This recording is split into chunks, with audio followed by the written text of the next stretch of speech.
Welcome to the Social Media Church podcast. I'm Nils Smith, joined by my co-host DK Hammonds. And today we're talking about Apple Vision Pro. And really we're talking about what is being described as the future of computing or spatial computing.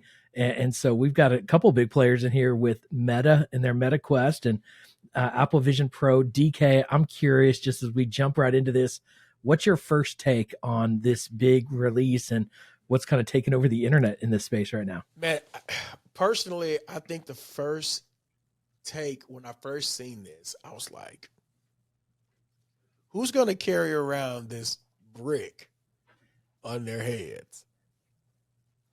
Yeah. A lot of people. Let's just get right to it. A lot of people are carrying around these, what we perceive to be heavy on our heads. Okay, what's going to be the user case? Right? Can I use it for work? Can I use it in business? Can I use it? Now we see people using it while they're driving, on the train, on the airplane even. We see the high-end basketball players walking with it around.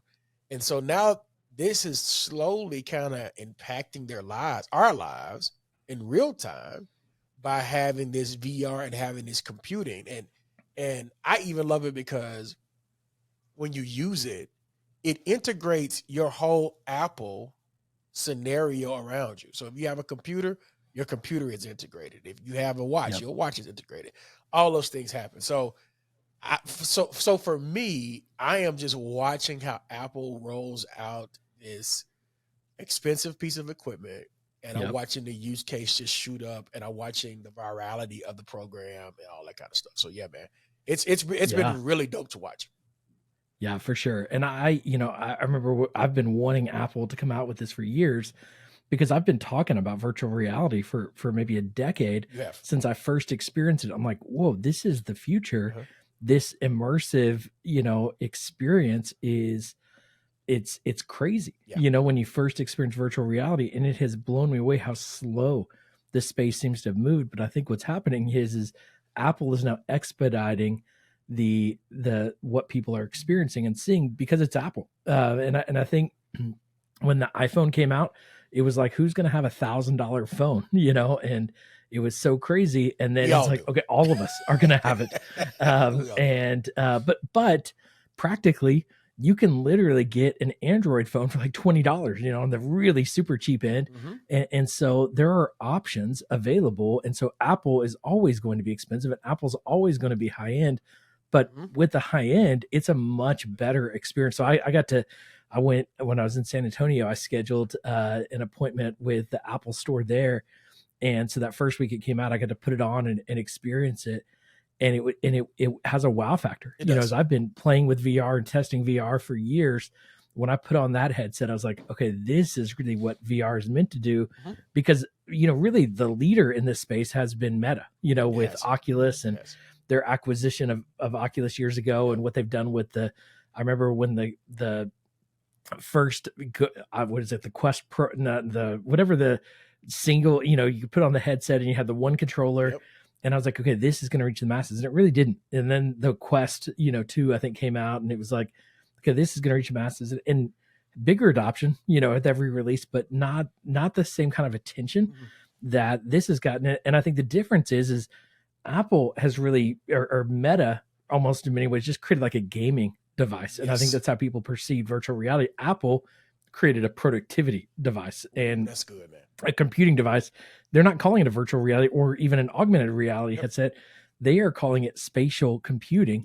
And when you put it on, you can experience that. Now, it is too heavy. It is too expensive.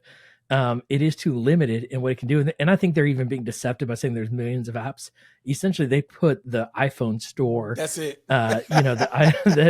into their platform. And so you can have basically all your mobile apps up on the screen in the screen. And the screen is like unlimited all around you. And so you can have all these like little mobile apps open, but that's not really, I think, the future use of these platforms. But man, is it cool, And so I don't think this price point is going to stick. And I think actually it's going to help Meta because if people maybe hear about it and see it, they're like, okay, and Meta is going to learn from how people are using that device and integrate it more into their devices. And so it's a really fascinating development. DK, what's your take on then how do you see yourself using VR, or the Vision Pro, or whatever, VR, AR, whatever we're going to call this spatial computing platform in the future? What do you see, man? I definitely love the spatial computing. I think that's untapped territory, where we can really just make it involve your day to day. I love that. Yep. But I think, as I was having a conversation with Jason Cranston, shout out to him this week, the wearables may take off faster. And so I could use a Facebook wearable to have a conversation and do computing, or to do SKUs where a person may have to, scan SKUs. I can do that. Or I can take a phone call with that particular piece, or I can use it to do camera shooting. And then the new one that they have coming out, it's done by Brilliant Labs AR. I will say their names. Okay. Brilliant Labs AR. They have these ones that now integrate the open AI. And so now we can have this conversation. Like, I saw how they were doing a demonstration. And with this wearable, I can say, hey, man, what's the low carb bakery in this box? And it will tell me the low carb bakery and point to it, tell us what to use. So now you take that to a day-to-day piece, and you say, I can use this to help me eat better. I can use this to help me exercise. I can use this to help me write, think. It becomes the ultimate VA, the virtual assistant that I already have with me. And most of us need a good VA. Y'all need to go back and look at Neil's conversation about VAs. Need a good VA. And so this helps the opportunity to have that. So now you have, it can come to my house. It can be a VA. It can really just take my life and supercharge it in another way. So those are the use cases that I see for these applications. I think too, as I put on the headset, one of the things that blew me away with the Apple headset is it literally, you control it with your eyes. Yes. And that sounded strange to me until I put it on. And it's like it was reading my mind to basically open an app that I'm looking at, and then basically my mind is kind of telling it to do this and go there. And so that feature was the game-changing feature for me that I felt like Apple created with this platform. Now, I think, the other limitation that I see, what I immediately went to is this could replace my desktop. I can take my desktop everywhere with me because I've got 3 screens on my computer. I like having multiple screens and having lots of things open at the same time. And that's kind of how they're pitching it from a productivity standpoint.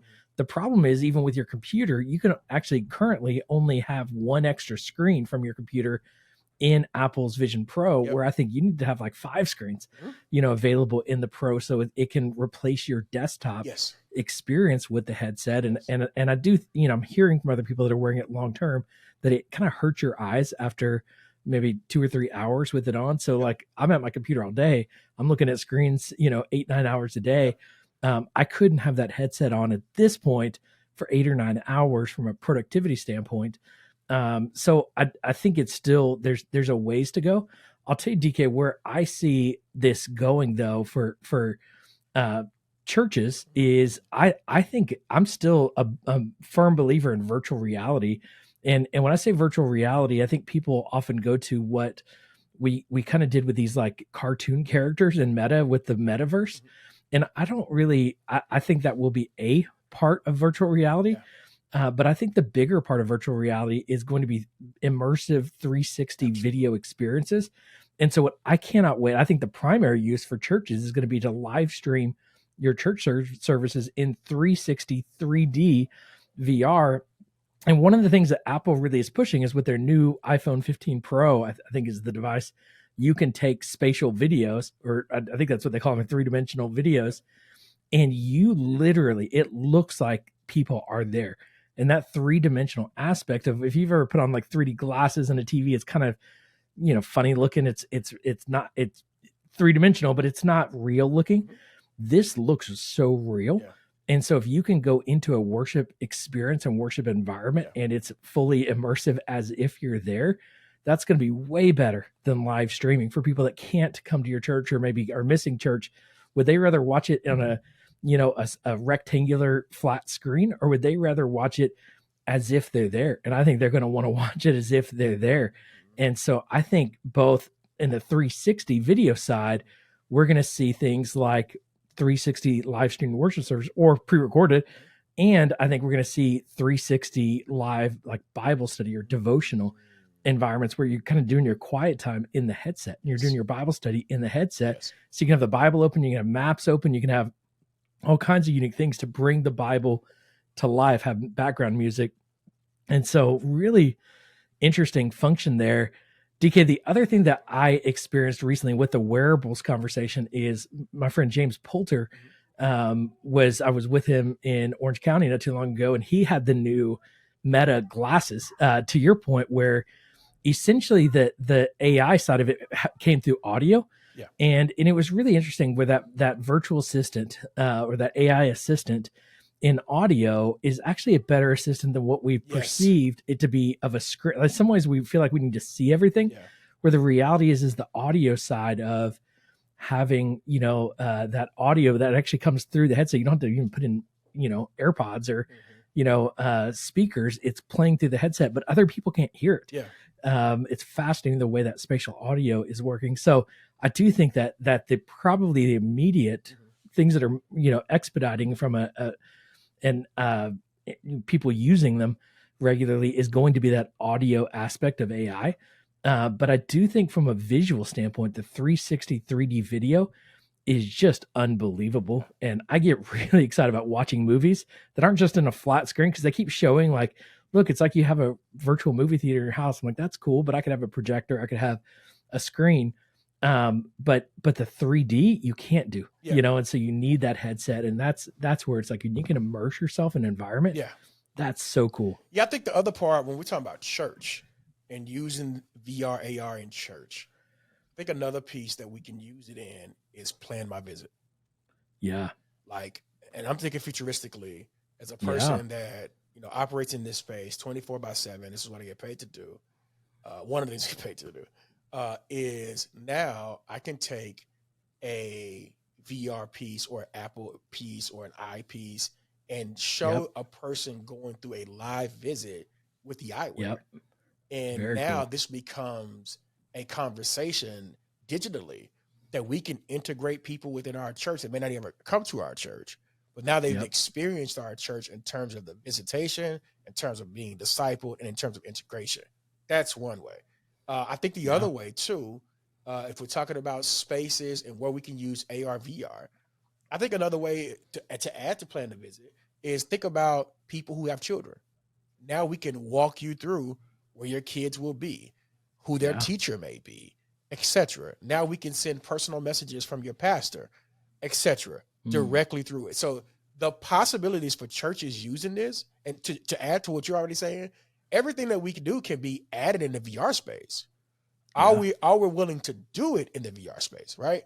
And do we have the capability and the know-how to do it? And now adding to a three-dimensional component where now we can make church this immersive experience.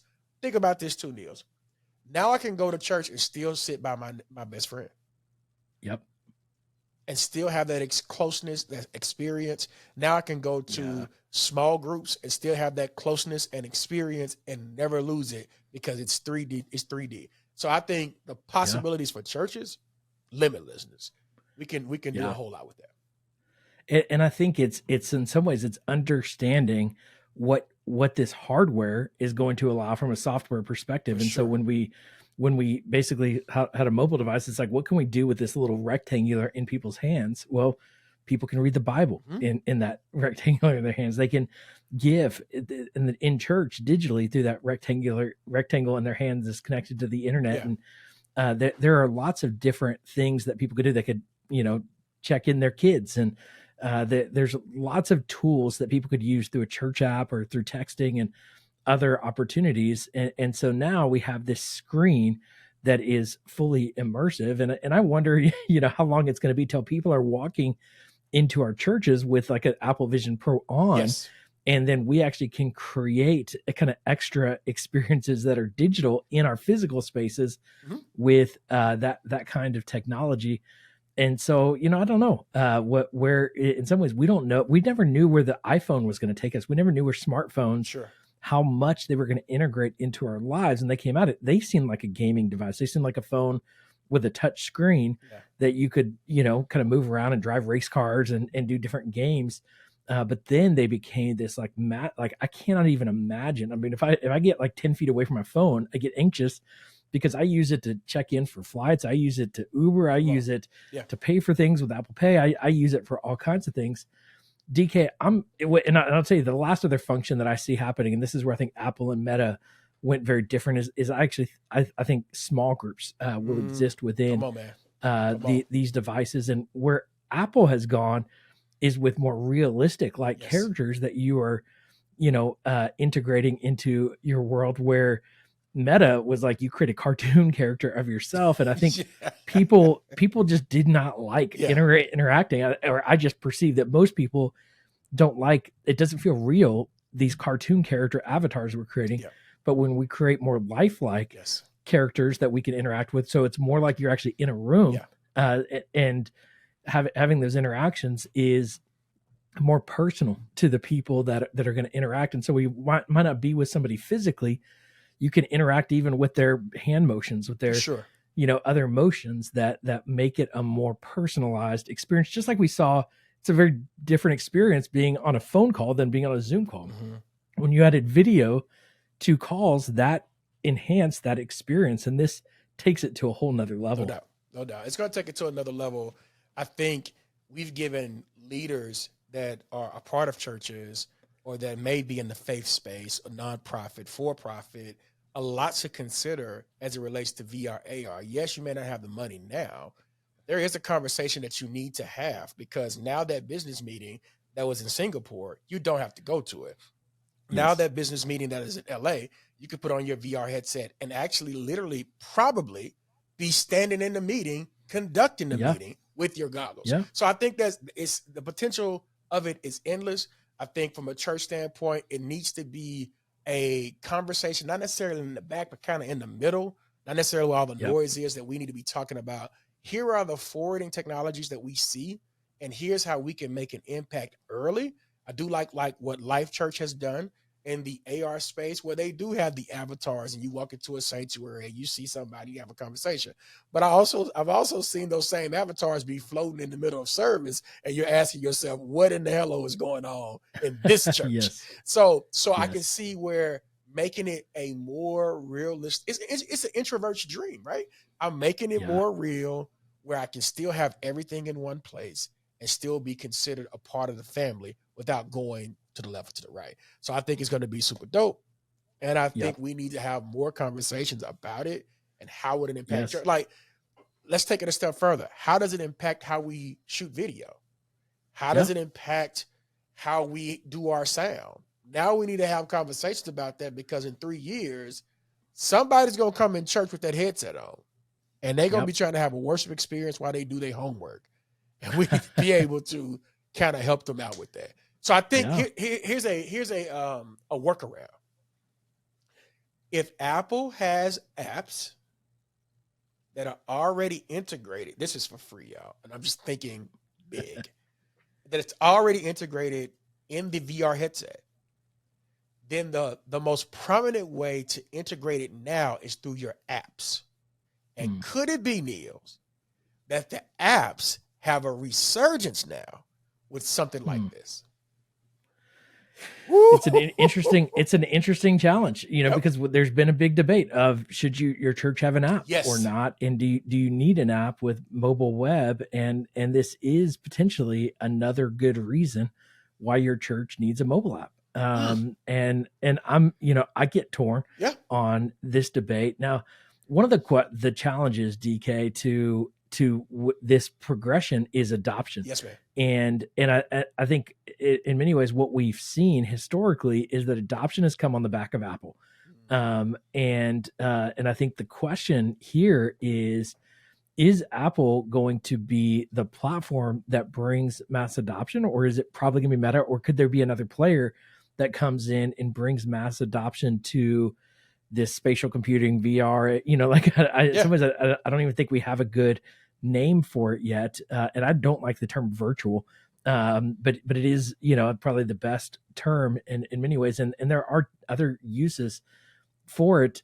But do you perceive that Apple is going to be the play, or going to be what brings this kind of technology to the masses, or do you think Oculus is going to be the play, or what's your perception from an adoption standpoint and even just platform standpoint? Yeah, so adoption currently is gonna probably lean toward Oculus. Now, we've already had a discussion about how Zuck and the Blue app kind of went hamburger on this whole little rollout. He kind of didn't appreciate how they did it, and he felt a way about the rollout. But to Zuck's point of view, he's able to kind of go into people's homes for a fairly decent price and them have a similar experience. It won't be an Apple experience, but a similar one nonetheless. But I think where Zuck kind of strikes is that I can also have on glasses and I can ride down the street and I can watch the same thing potentially with a popped out lens and whatever. So I push it even further.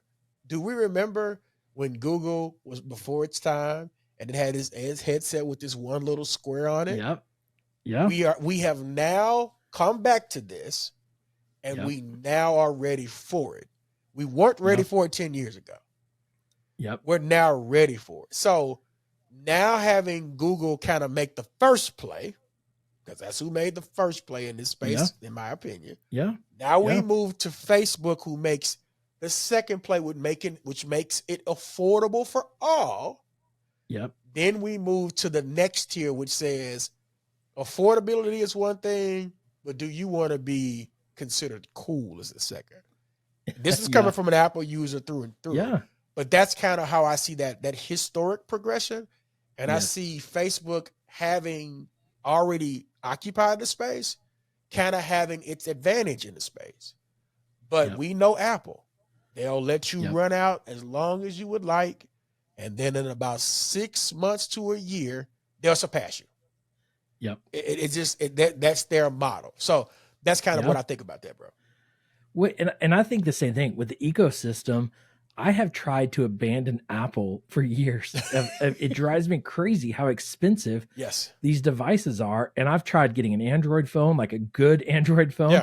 And it is a better device hardware wise of feature sets and at half the price. But the apps just don't work that good. And I just couldn't make the transition. I tried going to a Chromebook, like a good Chromebook from my, Apple laptop. And I couldn't make the change. And so I just keep coming back to the Apple ecosystem because it works so well. And that's where I perceive similarly in this space of even as expensive. And Mark Zuckerberg came out with his video of basically saying, well, the Quest, which is a seventh of the price, is not just as good, but I think better. And he makes fair points from a feature set. But the reality is what's inside of the platform. And right now, actually, Quest has more apps and more platforms because they've been around. But I think Apple is going to attract the developers, the creators, because of their ecosystem. And so I am still, the price is just so high on the Apple side. And it's hard for me to imagine that they're going to bring it down that significantly. So I think Meta has a good opportunity here to actually be the leader if they continue to innovate in the right direction. Now, the other player is Google, to your point of like, they were so early with how they got into the space, and they haven't really done anything in that space since that I'm aware of. And so I'm curious what kind of play they might make jumping into the VR space as well, because they also, they have the Android ecosystem and that they could easily integrate and should be able to, from a hardware perspective, be able to catch up pretty rapidly. So I think Google is probably the other player that hasn't quite dipped their toes in these waters yet, and I'm curious to see what they might do. Yeah, I think if Google was so ahead of its time, if they would have just rebranded that piece of technology where it was just like super wearable and super cool, they would have smoked this whole thing out the water, right? But to your same point, Android, I feel, has never invested into its ecosystem. They feel like their value is more so in the application that you can have and you can create your own. Well, we see how this works. And if I want to add other pieces, I have to have a dope ecosystem. So ecosystem is important. Like that even applies to church. Like what type of technological ecosystem are you setting in your church to receive new applications like this where we can work with them well? So those types of things are super important that we need to really be paying attention to going forward. Yeah. So DK, I'm curious, what advice would you give to churches from an investment standpoint right now? What should they be doing now? Because right now VR is still coming. I wouldn't say we need to be developing VR apps or things like that yet. But how do we prepare for what seems to be coming? Oh man, so many things I can think of. In the area of preparation, I think the smart people need to come into the room. Okay. And there needs to be a roadmap to see how we can slowly integrate these things into our ecosystem. To be very strategic. And so if I have the smart people in the room, hey, we know we can't afford VR for the next year. So let's plan for the next year. To think 2 or 3 years ahead so that we're in front of it. Right. Or if we know this, let's start building our technological backend out so that it can support the spatial audio, spatial video. And that's going to require cameras, lighting, the whole 9 yards. So if we're having the conversations up front, then that at least gives us a plan. If you're not having a conversation at all, then you're already 2 years behind because we're in the present now.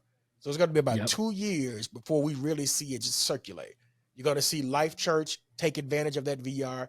You're going to see Elevation Church take advantage of the VR. They're going to be on the front end of it. You're going to see Transformation Church take advantage of that VR. They're going to be on the front end of it. Why? Because somebody in at the table is thinking, let's just try it. Example. Most churches right now, Nils, could stream on Instagram. Do they? No. It's only one tool that you need to stream on Instagram. Technically. And now Instagram has Instagram Live, and technically you don't even need that tool. Now, if you know that's an instance in where you can stream and you can impact users and you are not using it, then get ready because this is going to take the user base to a whole nother level. And we have to be thinking currently. Let's say you can't afford any of that. Then you bring in a consultant or somebody who can give you an hour of their time to help you plan this for your future. That's what I think. I agree. I mean, I think we need to be thinking ahead and preparing for the future that this is not I don't think a maybe future. I think it's a win future. And so I would recommend 2 things to add on to what you did and really one for everyone and a second for the ones that are wanting to be early adopters. For everyone, I would say go get a Quest 3. A Quest 3 is probably the best, most affordable virtual reality headset that money can buy. So DK's got his right there. I actually have the Quest 2 here in my office. And one of the things that I was doing, and I haven't done this in several months, is I was spending 15 minutes every single day in virtual reality. I'd play ping pong. I'd go, watch videos and try out different apps. And that helped me understand what's possible in VR. And then, so I think everyone can do that. I think they're about $400 or I don't know what the price point is right now, but they're affordable that most churches I think can go and make that investment. And then even maybe get your elders together, get your board members to get some of your key pastors and leaders together to try it out and show them the things that you find that you think are interesting to as DK, as you were saying, is to begin to talk about what we might be able to do in the future and where we want to make the next investment. For those that want to be on the front edge of this, I think the opportunity today is to get a 360 camera. I would recommend Insta360, which is probably the most popular 360 camera. And they have software that can allow you to live stream or to just record videos right there in the app.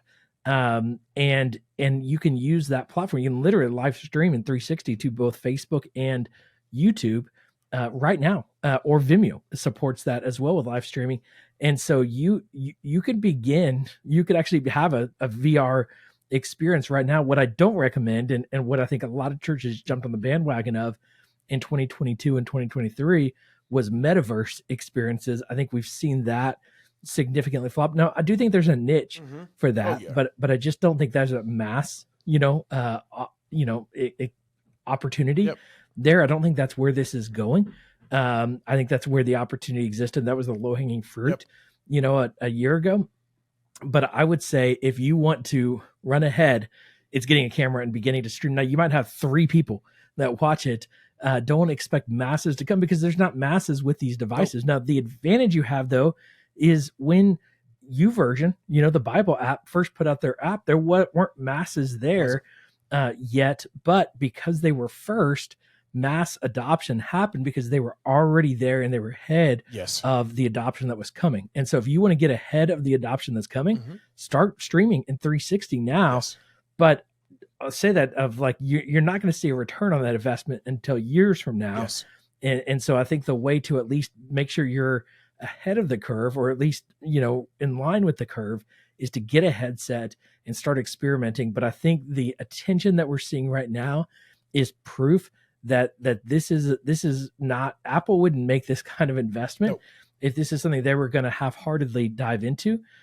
This is the future of computing, as from their words, and they don't want to be wrong. and they have a way of just making sure that they're right. And so whether they're the leader in the tool that most people use to experience VR or mixed reality, or, whatever you want to call it, it's coming. And so I think this is a day to get ahead. Now, I have to say this, of like, I've been saying that though for years, and that it's coming, and it might still be 5 or 10 years from now. And so I want to just be cautious in how, we don't know definitively when it's going to see mass adoption. But I do think that it's coming. So DK, any final thoughts as we wrap up this conversation? Yes. If you guys want further conversations about this, Nils or myself will welcome to come and talk to you and have deeper conversations to help guide those people who cannot guide those. I think that's important. Again, smart people need to be guiding these conversations about this type of technology, especially if we're using it on a day-to-day basis and finding ways to use it in our church experience. Please find a smart person and talk to them. That's number one. Number 2, don't go try to invest a whole bunch of money. An Insta360 does not cost you a lot of bread. It just doesn't. So go with this smarter, shorter, cheaper version. And then that's going to tell you if you need to make mass investment on the longer end. So take that with what you will. Have the conversation that you need to have. But we're living in this real curious time where we can truly make an impact technologically. And I would just love to see what the church is able to do with it. That would be my final thoughts, man. Yeah. I love that, DK. And I think, just piggybacking on what DK said, is we want this conversation to be at the forefront of where the church is and where the church is going. And we don't want the church being laggards when it comes to where technology innovation is happening. And I think we've seen it, and you look at the printing press and how that was used, centuries ago to further the Bible. And you saw it with mass media, with TV and radio, and the ministries that leaned in there. And we can see ahead into the future. We don't know exactly what that timeline will be, but this is one of those moments that we can see ahead into the future, and I think we can get ahead of it. So it's an exciting day. So we want to encourage you to lean in. I want to thank everyone for listening to this episode. I want to thank our sponsors, and we want to encourage you, if this added value to your ministry, if you would leave a rating or review, that helps others find this podcast. It gives us feedback on the podcast. And so it'd mean the world to us if you would take the time to go an Apple Podcast, Spotify, wherever it is that you're listening to this podcast, leave a rating and review, and that would help us tremendously. Thanks so much for listening, and we'll talk to you again on the next episode.